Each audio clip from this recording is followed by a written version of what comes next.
Hi, lovelies. Hope you're doing what you need to do to process this moment in our history. Getting loud, getting very quiet, or knitting an extremely long scarf while blasting No Doubt's Tragic Kingdom.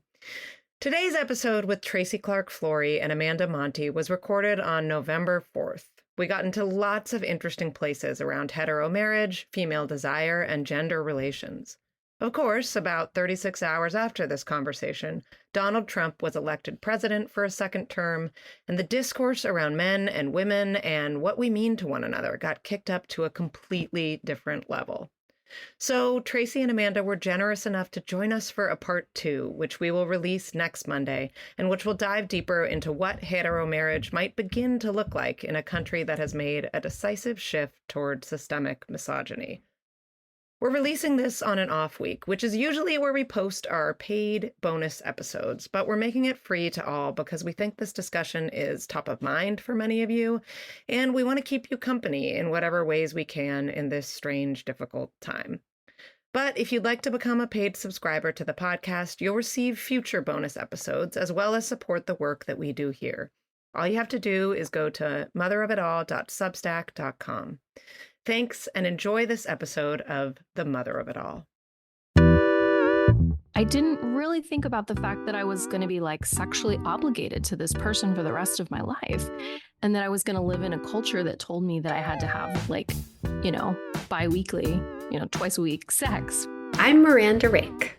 And I'm Sarah Wheeler, and this is The Mother of It All, where we take on motherhood through the lens of culture and culture through the lens of motherhood. Nice to see you, Miranda Rake. How you doing? Oh, good. Better than you have been, but I think you're better now. Rude. Did you get my gift? I got a notification. Did you send the tea? Yes. Oh my gosh. This was today's mystery. Usually things don't get solved that easily. There was supposed to be a note. The tea. Okay, good. I just got the tea. I read the note out loud to my whole family, and we were just discussing who it could be from. It didn't have my name. Oops. It didn't have your name. But now that you say it, I know it was from you because it was well written and because it talked a lot about how beautiful I am, which is, I think, one of your obsessions. If we're being honest. You take care of your appearance. I admire it. I'm just kidding. You don't talk about it enough. The note, it was beautiful. Those are some fancy ass teas. And this is also, I think, maybe a telltale Miranda Rake sign. It was a comprehensive tea packet. There was a black, a green, and an herbal. So there was something for everyone. And as you might imagine, based on my, jack of all trades, ADHD personality, I like them all, sometimes all at once. So it really... It was very pleasing. That's like a tea graveyard, right? Like when you used to do the sodas, do all the graveyard? Well, you go through with the fountain and you put all of the sodas in the same cup. We called it a graveyard. Oh, isn't that a suicide? Well, a kamikaze, like at 7-Eleven? Yeah. Or something? Maybe they don't call it that. We did it at the pizza, anymore. There was this pizza place that you could do it at. Oh, yeah. We didn't have pizza in Boston in the 90s. It was just, yeah. Anyway, it was just beans.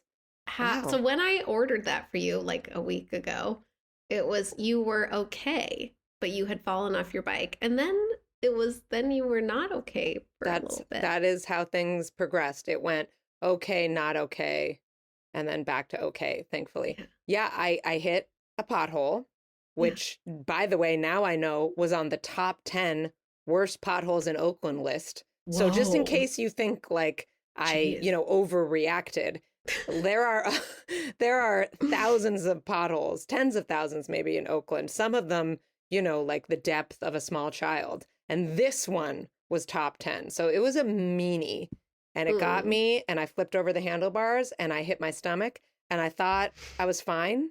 Dr. Chris, not my doctor, but my friend. Yeah. So told me that, I wasn't there wasn't some horrible sign of impending death. I went home and I slept. And then I tried to go to Walgreens to get black lipstick for my daughter for her witch costume. and I like got short of breath. And so I went into the I feel that ER. way at Walgreens normally, though. Yeah, I know. It's like I do get kind of panicky in there. It's actually frightening the way that the shelves just look like somebody, picked over them like at the, in a riot. Why is Walgreens so scary? Like I got my COVID shot there this year and I had to wait 45 minutes because they were just it's Walgreens. And I was like, why? I was texting my husband. I was like, why do I feel just vaguely nervous? Like something terrible is about to happen. Well, that's here. what getting a shot is like. It's very scary. I don't like it either. But no, Walgreens is an actual horror.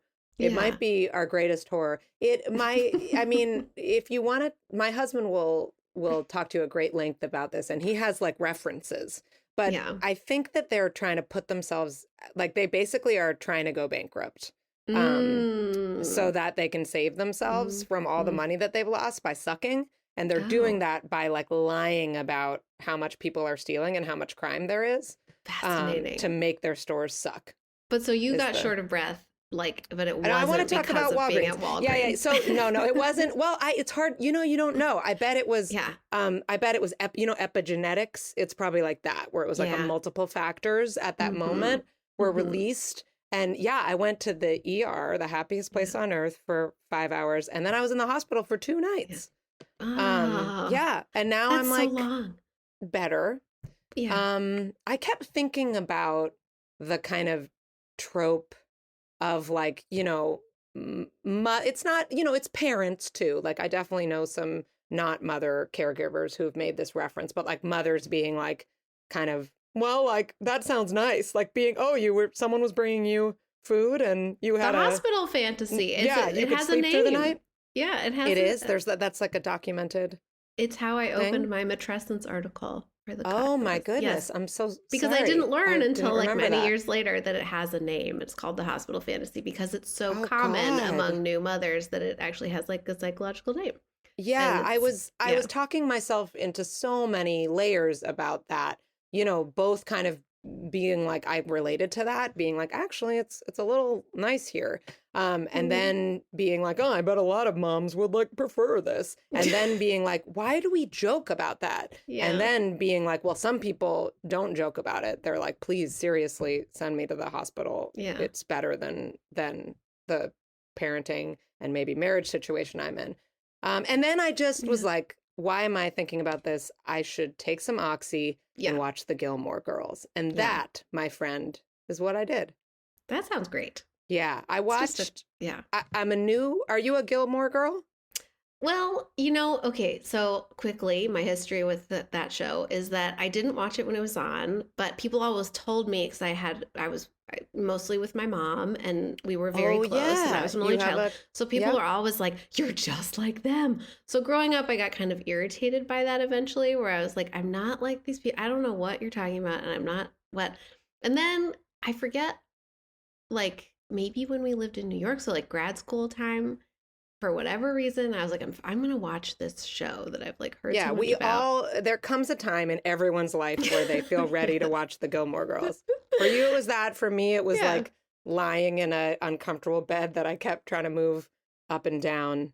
I do feel like it was like an illness. Like I feel like it was triggered by it, whether I had a flu or whatever. And you're just like, it's comforting. Yeah, it's very almost soothing. Like you would say it's the tea gift basket of TV shows. Yeah, it was. I feel like the opening song, very strange. Where you lead, I will really follow. Weirded out by that. It's Carole King. I devoured like basically the whole season. This is actually my first 24 hours without watching a Gilmore Girl episode. Ooh. In like 10 days. And I could look at my hands. Throw like you see my hands shaking at you, or do you want me to go get a large coffee mug or something? Yeah, exactly. So many, just an enormous mug that probably like obviously doesn't have any real liquid in it. Pretend to eat junk food, even though I'm unreasonably slender. Yeah, but it got me through, and now I'm here. It's soothing. It is very soothing. I feel like it's so. It's like weird because there's a lot of things that bug me about it, but then you can't deny that it is incredibly undeniable. Soothing. Yeah. Yes. Yeah. I think people and like everybody likes it. Like, Yeah. so I ended up talking. This is the last thing I'll say for now about the Gilmore Girls. We'll come back. I ended up talking to a lot of nurses about it. And like the people that clean your room. There's so many people at the hospital. And like one lady, I am not joking, just came in to ask me if I brushed my teeth. A new person, like with a new title that didn't make sense to me, and was like, just making sure you got your dental hygiene tonight. I was like, all right, Francine. But so there's all these people. Yeah, medical bills. But and they all wanted to talk about it. So like and all different kinds of people. You know, I had Chad, the male nurse with the gray ponytail, who I might leave my husband for. And isn't Chad in the show? Is it Chad? What's his name? Michael Murray. Yeah. Is he Logan? No. Yes. I don't know. Don't spoil anything for me. Sorry. I don't want to know about new guys. You're only in season 1? Everybody loves it, is basically. Yeah, I just got into season 2. Something just happened that I totally saw coming. So if that gives you a sense of what episode I'm on, it's like, obviously. Well, I'm excited for you. It's It is a soothing show. Thank you. But I'm ready to, get into some harder topics again, just because my liver is healing. I'm so glad. And I'm excited about today's episode. I've been thinking a lot lately about obviously Rory and Lorelai, but also like marriage and sex. I've circled around this topic in pieces I've written for The Cut on how mothers like achieve or recover their sense of abandon after motherhood, and on friendships between married men and married women. And I'm not the only one who's been like obsessed with unpacking the dynamics of sex, particularly in hetero marriages. It's seemingly everywhere to me in books, in chats with friends, on social media, and it's being talked about a lot in the context of this election cycle. Taking it all in, I keep coming back to this question, which is, knowing what we know about the patriarchy, is there such a thing as good, uncomplicated sex in a hetero marriage? Luckily, we have two of the best and brightest thinkers on the topics of sex and desire, women and motherhood, and the social and cultural and political conditions under which they interact with us today. We have Tracy Clark Flory, who is the author of Want Me, A Sex Writer's Journey into the Heart of Desire, and the Substack newsletter TCF Emails, a must-read. And Amanda Montei, the author of Touched Out, Motherhood, Misogyny, Consent, and Control, and the Mad Women newsletter, and co-host of the fabulous new podcast, Reading the Comments. They are both return guests, so you know they're gracious. Welcome, Tracy and Amanda. Thanks for having us. Thanks for having us. So we always like to start the show by asking, who is caring for your kids right now? Amanda, do you know? I do know. It's always the best when someone's like, oh God, I don't. I think I said that last time. I laughed. My kid's dad is caring for one of them. They went and they took the dog for a walk. And I told them not to come back for an hour. And then the other one is sick. So she came home early from school. And now she's in her room taking care of herself, hopefully. Watching Gilmore Girls. Possibly with an iPad, yes. What did you just get a dog, or are you like a dog person? No to the second question. Yeah, right? This is new? Well, the dog is like a year and a half old, but the dog has taught me that I'm not sure that I'm a dog person. This is the fear. My husband wants a dog, and I'm like, I've made a lot. We will not get one until Nellie goes to kindergarten. I'm like, I'm not doing that, but I've never had a dog, and I'm like, I don't know if I want that. She's a really good dog, but she's a larger dog, and she's a dog. So they are dogs. Yeah, which is the unfortunate part. Yeah, I found hard. It's like another child. It really is. Oh, yeah. Tracy, you are a dog person. Very much so. Yes. Although I have. Yes, it's my the dog only is thing we disagree on. Is your dog caring for your kids right now? Are you? Unfortunately, no. He is. In that case, is I would be perfect sold. in all ways, aside from that one way.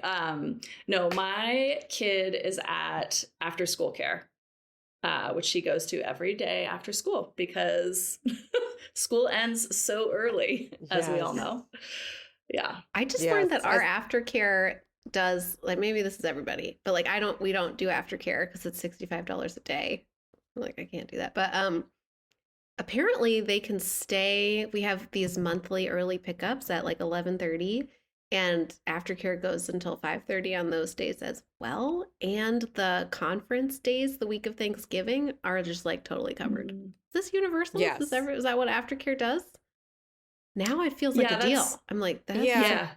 wow. Most of it It's a perk.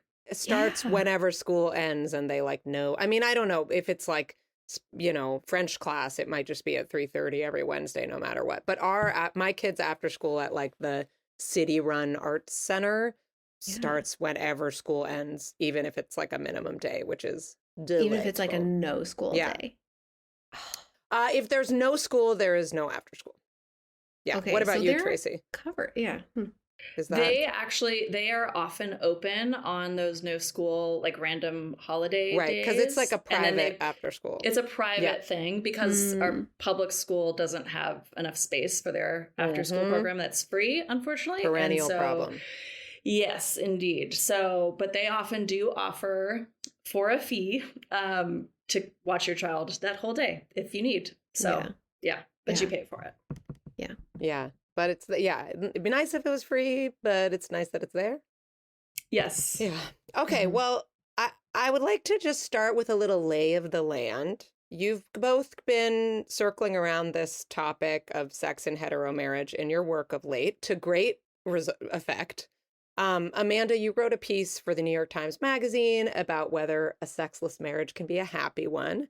And you talked on your new podcast about the online debate about whether women are obligated to have sex with their husbands and what that does to a relationship. Tracy, you've been destroying me with your newsletter headlines lately, such as, quote, the endless repetition of heterosexuality and is marriage sex work? We've also got, again, you've talked about, you've both touched on, very interestingly, highlighting different aspects of these kind of cultural tokens of the last year that have kind of brought up these dynamics. Miranda July's All Fours, Liars by Sarah Manguso, Emily Gould's wonderful, very controversial op-ed or opinion piece, kind of personal piece in The Cut, which we talked about on the podcast too. So you have PhDs in this, I feel like, at this point. And so I would love to know from you, what would you say is kind of up right now in the discourse around sex in hetero marriages? I guess I would say, like, in the pop cultural realm, like books, TV, film, I'm seeing women busting out of their domestic roles and kind of going feral, going against maternal stereotypes by, dating a younger man. I'm just generally seeing narratives that explore the tension between domesticity and eroticism. So that's like across books like All Fours, like you mentioned, all these age gap rom-coms like Anne Hathaway's The Idea of You, and then there's Nicole Kidman's upcoming Baby Girl. And then there's like, Gillian Anderson. Is that how you say your name? Gillian Anderson's Want, which is a compilation of women's fantasies. And there's like so many threads in there around like busting out of domesticity, of like craving something beyond and outside of that, which I also am noticing in like the adaptation for TV of Lisa Tadeo's Three Women. There's just this like hunger for feeling alive erotically outside of the home and all of the trappings that come along with it. Mm-hmm, mm-hmm. What about you, Amanda? I totally agree. Yeah. In terms of pop culture, I mean, everything that Tracy listed. And I think, we've also seen a big wave of literary writing on this subject. And I think, when we talk about sort of the political environment as well, right, there's just a lot more conversation about heterosexuality, the nuclear family, all of this kind of coming on the heels of the pandemic. I think it's interesting to hear you talk, Sarah, about kind of marital sex being everywhere, because I think it really wasn't. Like, even just a year ago. And now people are really talking about like, what is this thing? So I think that's really interesting, exciting. But then I think we also have like online, this whole sort of industry of desire that's been exploding. So, you kind of have like this moment where like the sexual revolution, now has been like totally co-opted by late capitalism.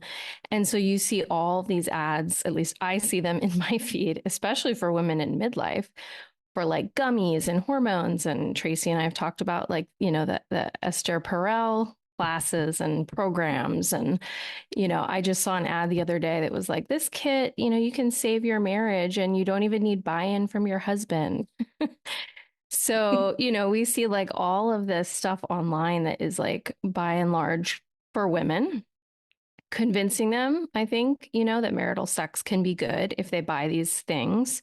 And that is also speaking to this issue, which we can get into a little bit more, and that I've been writing about, of like quote unquote low libido or low desire. So it's just very interesting and curious to me to see these kind of like two strains, like this one in pop culture where women are just wanting feverishly. And then we see this whole industry that is marketing women who feel like they don't want enough or in the right way. Yeah. Well, I want to come back to that piece about libido and women's desire. But first, I just wanted to ask, is this an everyone problem? Is this an everyone discussion? Is this a conversation that is only being had by kind of, privileged white women in their 40s, in coastal cities? Who's having this conversation? Yeah, I mean, I've definitely spoken to people who come from Christian, conservative, like Black Baptist families who are questioning their sexuality, questioning the culture that they grew up in. I think, we have a long, pretty racist history around sexuality and representations of sexuality. So there may be a sense in which women have, white women have slightly more cultural permission to kind of talk about these things in the mainstream, or to have those stories represented in film and TV, but I mean, I think, as far as my research shows me and the women that I've spoken to, obviously this is like a very complex, diverse landscape that we're talking about. But I think it would be, I don't think it would be right to say that this is just like only felt by women in the coastal regions. Yeah.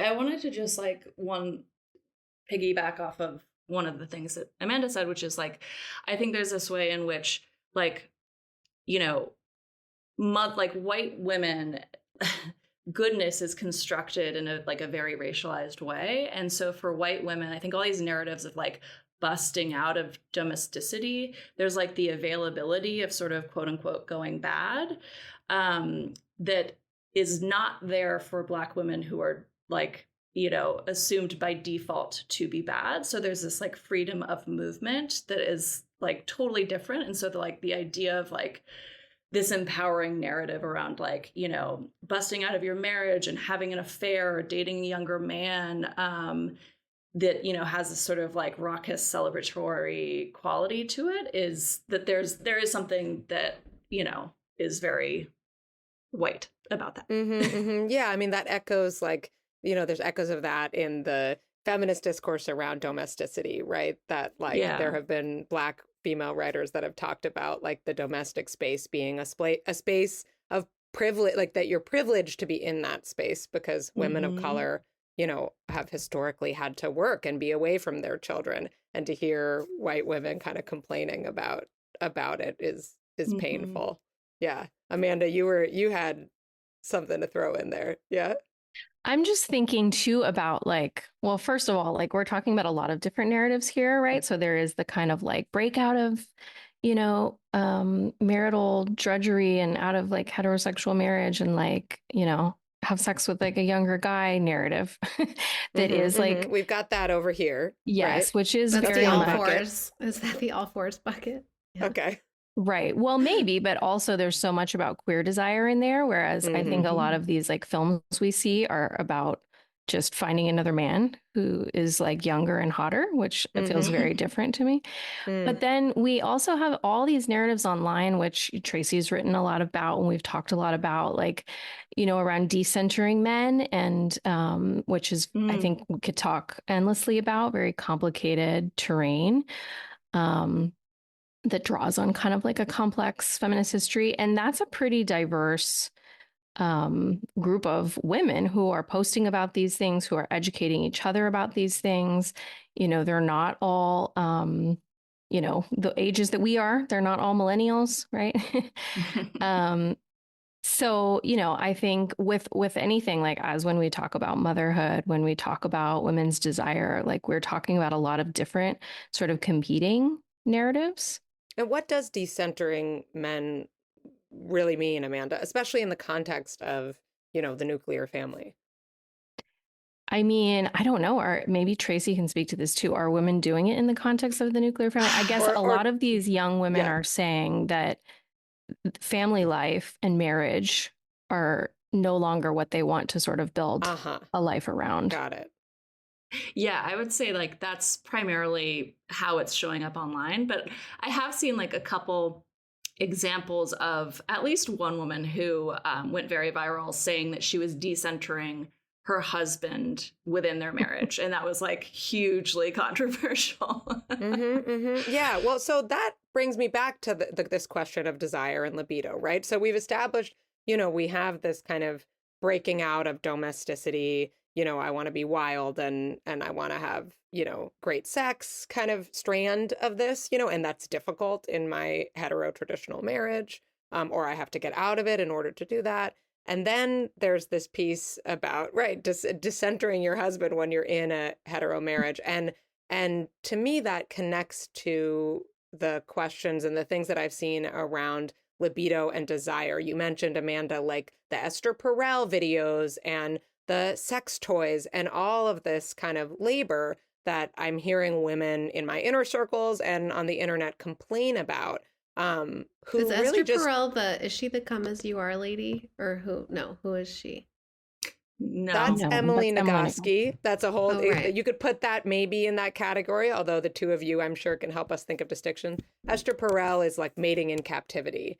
I'm using it here to reference like the labor that women who just would feel like they'd rather not have sex with their husbands have to do in order to perform what you called on your podcast, Amanda, like talking about people's comments, like the task of sex within a hetero marriage. Well, and also, so there's so much going on there. I think, first of all, there's a presumption that like women in heterosexual marriages, and especially after they become mothers, have a lack of desire, that there's something inherent about motherhood or about women aging that tanks our libidos, right? Which I have lots of thoughts on. And I mostly think that that's bullshit, because libido is just sort of a medical term that we use for desire, and desire is not quantifiable or measurable or medical. But yeah, I think what you're talking about is all this work that women are doing in response to this feeling of lack, right? That there's something missing. But it is also, it's reading the books, it's taking the gummies to have a certain kind of sex, right? A certain kind of monogamous marital relationship. And so I think that is very curious, right? Because, the woman who breaks out of captivity, right, to use Perel's term, and, gets a divorce or has a polyamorous relationship or sleeps with a younger guy, that's also a response to so-called lack of desire, right? And so I think it's very dangerous when we start thinking about lack of desire as something that we need to like medically treat or even psychologically treat. And of course, there's a really long history of pathologizing women who have a so-called lack of desire. In truth, I would argue that these women want so much, or as Tracy says, like love men too much. So what happens then? What are you noticing women reporting if they allow themselves to just have the desire that they have within a marriage, and not work on it? What are the kind of dynamics there? Is there, are men complaining about this? Or I'm curious, like, okay, so like Amanda, your podcast is sort of about like comments that you've gotten. I'm curious, like, who are these people, right? We're talking about these people. We're talking about like women feel like, and we've kind of gotten to the demographics here, but like, I don't relate to this myself. Like, I don't want to get into my personal life too much, but like, I sort of see sex and marriage as like extremely individual, right? Like every marriage is a little different. Everyone's sex drive is a little different. Everyone's sex is different for everyone. Like, great. And I also don't, unless it's like my best friend, I don't want to hear about someone's sex life. Like nothing could bore me more. I want to hear like, about everyone's sex life. I don't know. I'm so bored by it. I'm just like, I don't care what you're doing. What, if it's working for you, great. If it's not, great.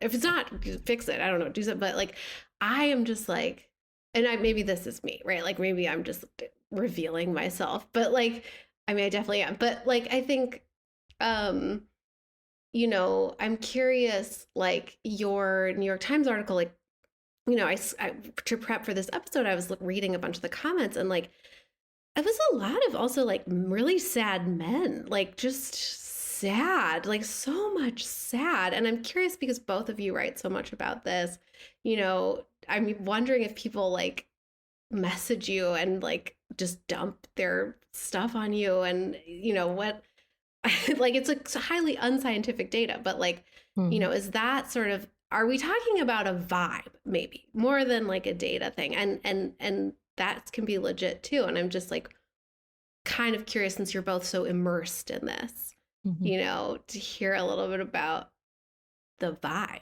Like, what's this vibe and what do you think it's about? And, and are people is marriage in hetero sex working for some people? Or, what am I saying? Sex in hetero marriage working for people. Are there I think you outed like, yourself as someone who would say it is. Yeah, that's okay.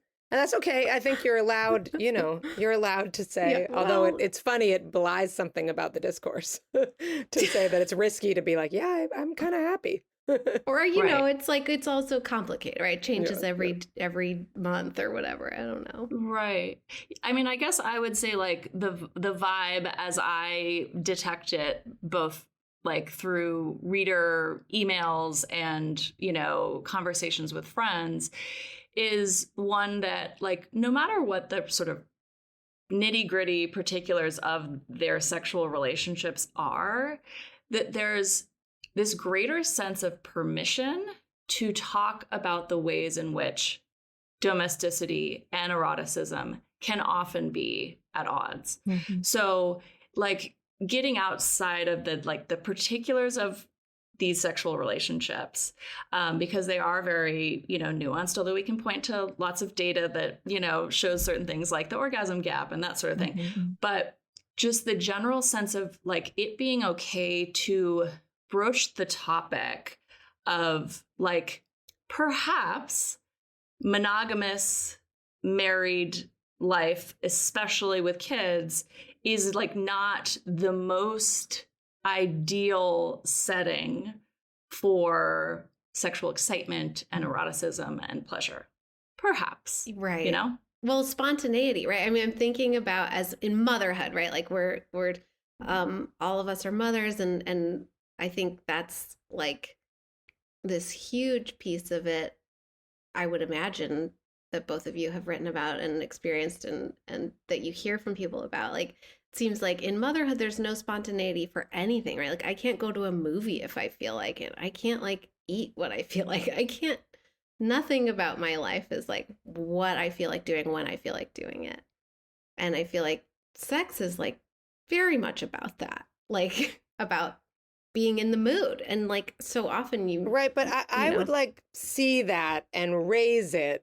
There's also this other kind of, I don't know, swirly, gnarly context around the power and politics of marriage, right? Beyond like how ick it is to like poop in the same bathroom and Yeah. and have to like co-parent with somebody that you're supposed to want to fuck, right?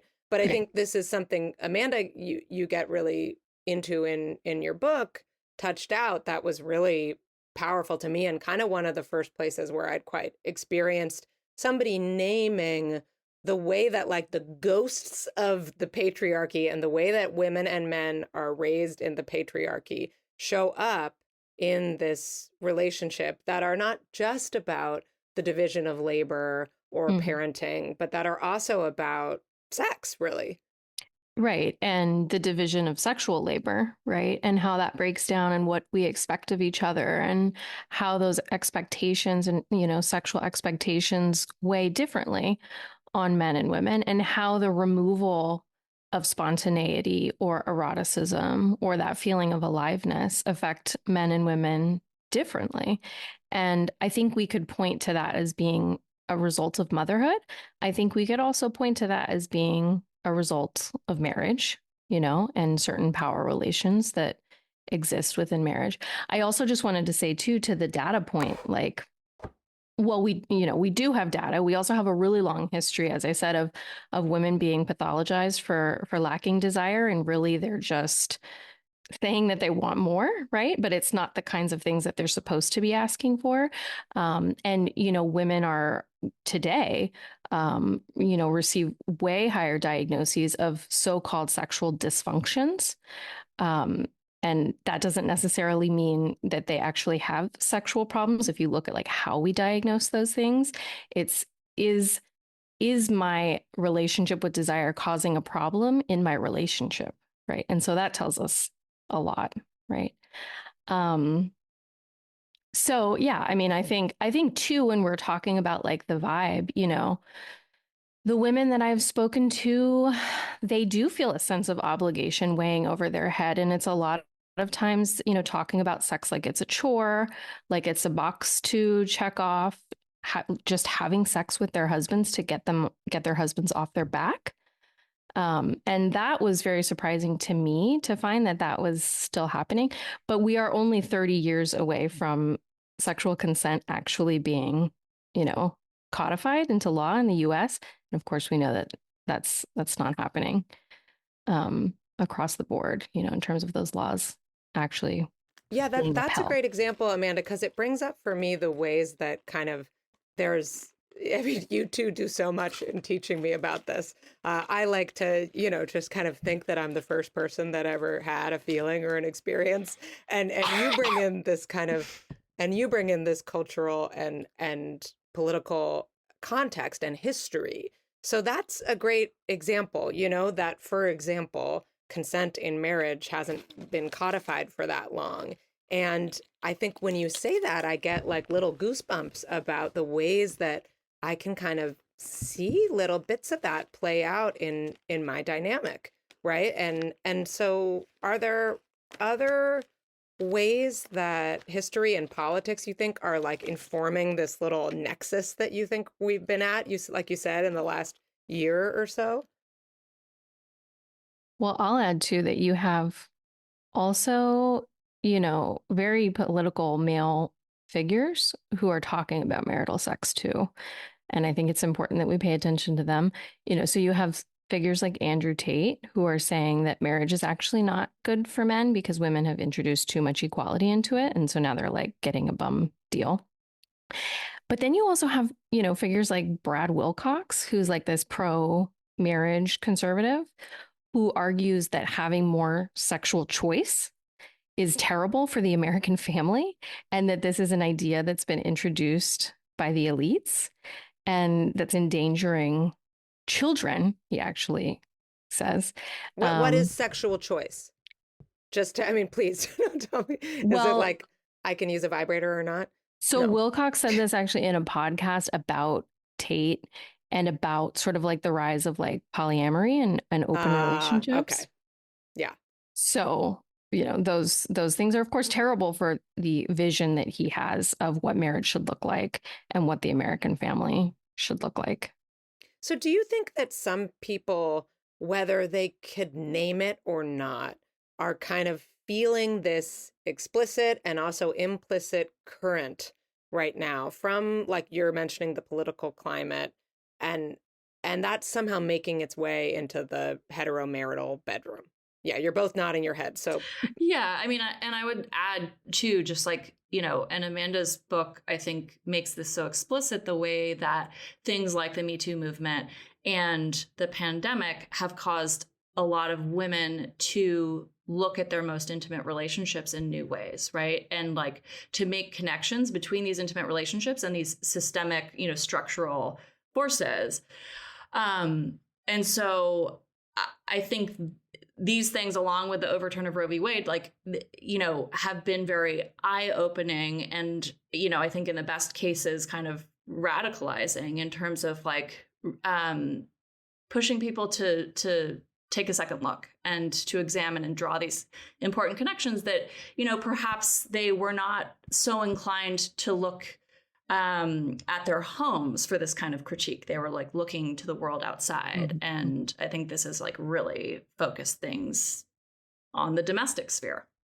And I would say too, that a lot of women that I speak to, it's not like these ideas are out there and then they're just sort of like subconsciously absorbing them and totally confused about them. Like a lot of women I speak to are like, wow, I realized my early sexual life was pretty traumatizing.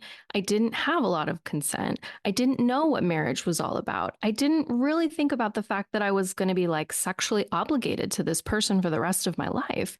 And that I was going to live in a culture that told me that I had to have like, bi-weekly, twice a week sex. Yeah, you're right? supposed to schedule it. Yeah, right. That's all the rage. And I think, when I talk to women and there's like confusion, it's more like, well, what do I do with that now? Right. But what do we do with that now? Right. And also, no, Amanda, what do we do with that now? Well, as Miranda said, that's an individual choice. Okay. No, I mean, I'll say that I just think that women are also, by and large, pretty fed up with men. And sometimes that is the men that they live with, whether that's because they feel a sense of domestic inequality in their own homes, or they feel like, the men in their lives don't sort of take Dobbs and recent political misogyny as seriously as they do.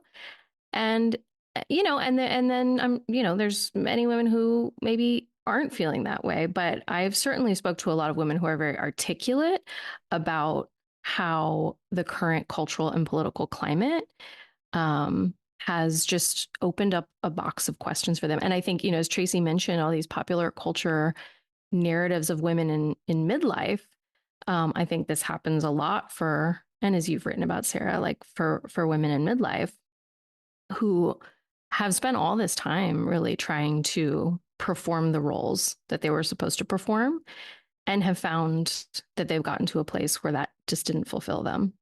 Well, I think we've, something that we've touched on before in previous episodes is the sense, I guess I can speak personally, like I had this sense when I was growing up in the 90s that the project of feminism was a project of my mother's generation and that it was sort of done, like that had been done. And it was like, great, and my parents were divorced and a lot of people I knew parents were divorced. It was like, obviously women, my mom worked full time. She raised, she did everything.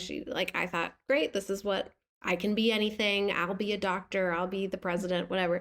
And then millennial women, I think, who have found themselves in hetero marriage with kids are maybe like feeling a little bait and switched. Like, oh, wait a second. I guess this feminism thing wasn't actually solved. Right. I have a daughter. Group decentering men. Right. And like, I don't want this for her. Oh, crap. And then like, there's a scramble to also evaluate like what we are modeling for our daughters. At least for me, that's my kind of like, I may be content with my situation.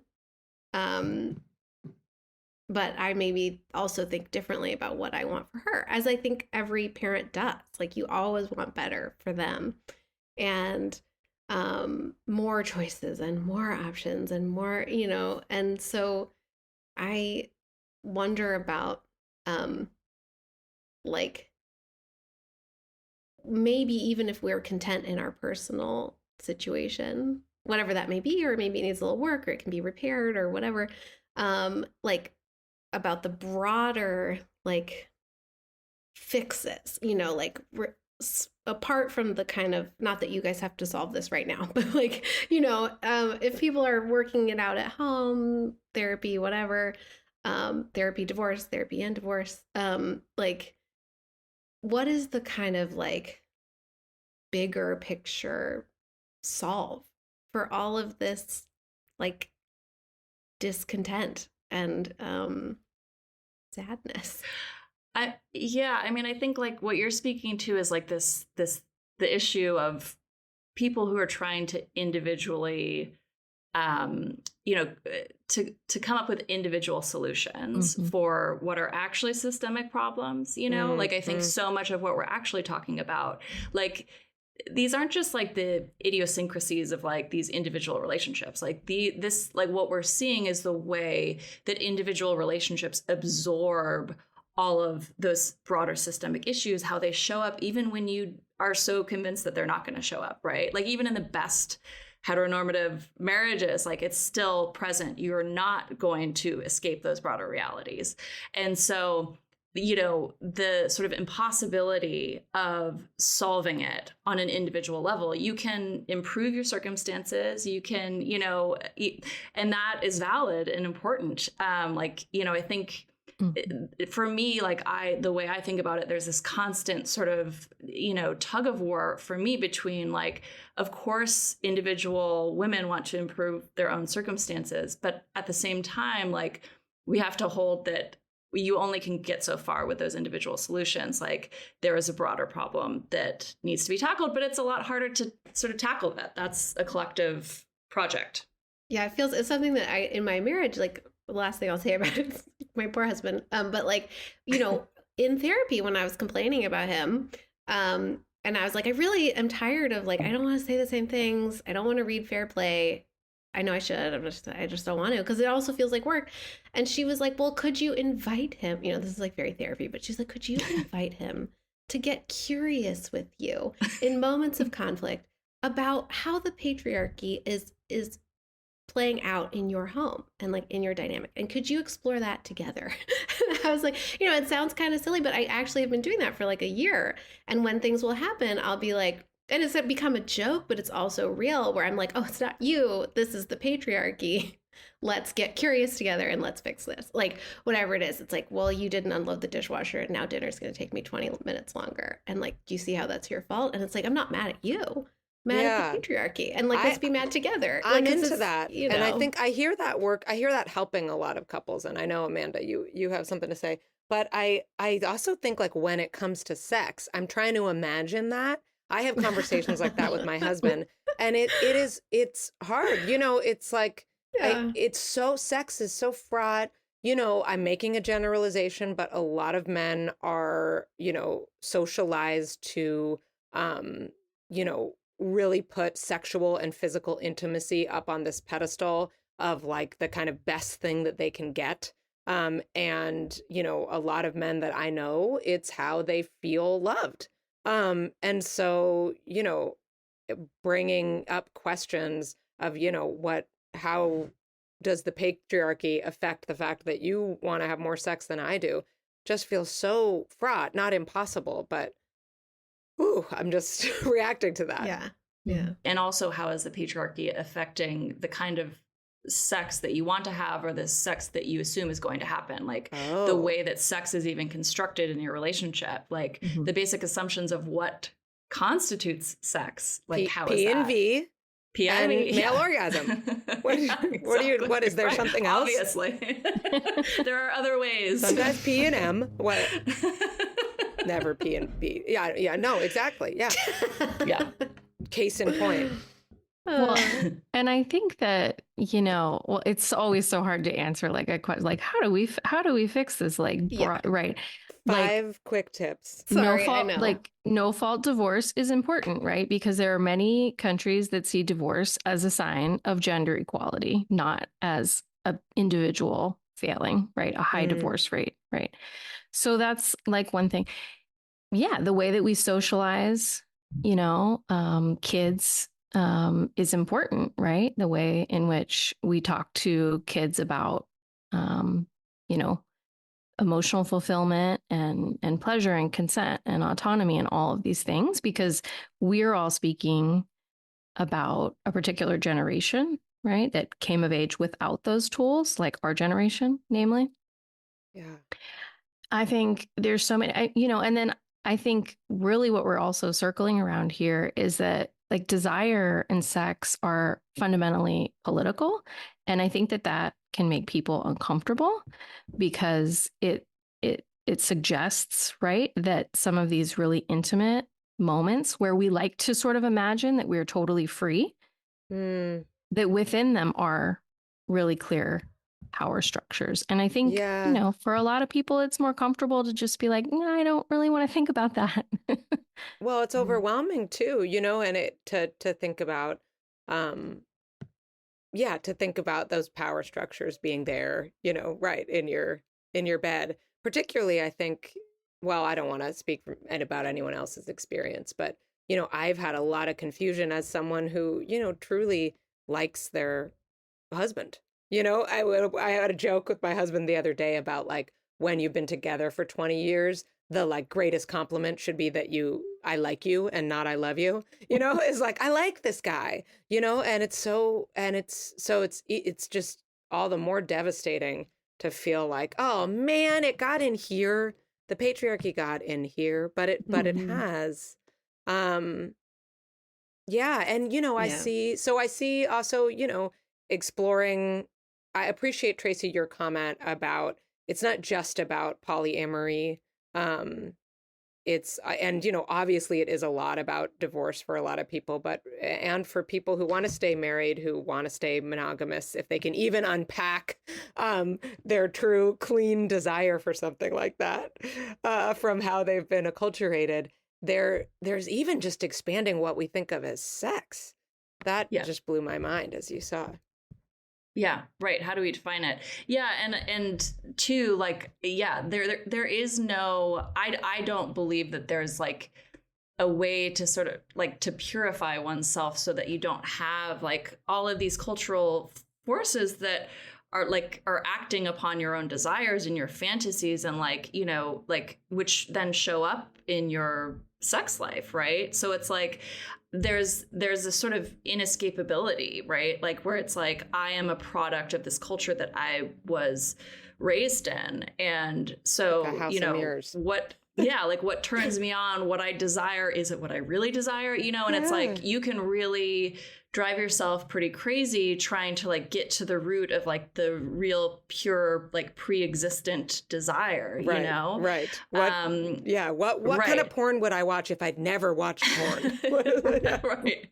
Yeah, exactly. Good luck. Well, so it's been a big year, I guess you're saying, for complicating sex and hetero marriage in kind of dark ways, in sad ways, as you're saying, Miranda, in also ways that seem kind of like an invitation, to use your term. But so where do you see the discourse going from here? Like there's a lot more work to do, right? There's a lot more to unpack. Where do what is like next summer's reading list going to consist of on this topic? Probably a lot of queer theory. Yeah. I mean, I think that the idea that heterosexuality is just innate and inherent rather than compulsory is probably where we're going to go next, unpacking that. And actually, Tracy, I think you wrote on this recently, right? There's already a lot of that happening online. A lot of like younger generations really unpacking their sexuality. And Shawn Mendes. Yes. Yes. Yes. Most recently. And a lot of like, like Sophia Bush, right? Like all of these celebrities who have come out and really, started to kind of unpack like, not only what do I want, but like, what have I been taught it's possible to want? Yeah. Yeah, I would just add to that, like, I mean, at least the sort of direction my brain is going in right now, in the reading that I'm doing, it's like, reading about like, experiments in utopianism and like, different ways of constructing lives and like, books like Abolish the Family, which is not to say like I love my family, and also like what would it look like to imagine a world that was structured very differently? And to me, I find that very exciting to do within my marriage, like to talk about these things with some excitement and sense of possibility and kind of idealism, I think that kind of energy is actually really wonderful and positive. So we don't agree. just have to die out for any progress to be made. I feel like it's a really wonderful time for women's desire and queer desire. And like, yeah, you're going to have a lot of like aggrieved, lonely men who are saying like, I don't feel represented. And I mean, that's what we're seeing in the far right. Right. And we see it among, liberal men too. But I think all the discourse around desire and sex lately has been really juicy and wonderful. I don't see it as a sad time. I mean, politically, right, for women, been a sad time.